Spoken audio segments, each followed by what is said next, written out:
So I told you earlier as well in Colorado how the jurisdictions have voted. Again, it's just interesting to note that more than 70% of the jurisdictions have said they don't want a marijuana store in their community. 67% allow medical and recreational, and 26% allow one or the other.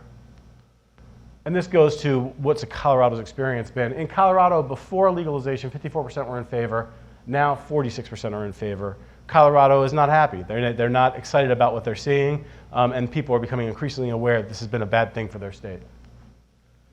Same thing from Gallup. So let's just show some of these stats. This is the McDonald's Starbucks chart, which has become sort of one of the common talking points here, but it's no less true that the density of these stores is going to be very significant. And in Ohio, those are kind of how the numbers will pan out. This is that discussion of the correlation between availability and usage by young people. Now, again, to be fair, this issue does prohibit the use of marijuana for anybody under age 21.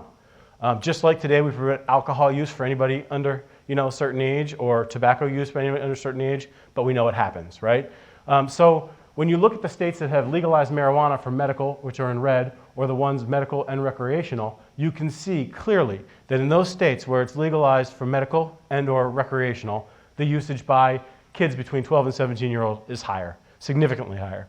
So it's something to, there's the data that sort of shows you what's happening in these legalized states. Just an easier snapshot of that. In our recreational and medical marijuana states, 10.5% use by 12 to 17-year-olds in the last month versus 6% in the non-medical marijuana states. It's a lot of kids who are now using this drug and potentially ruining their ability to process, think, and do things they have to do to be successful for their entire lives.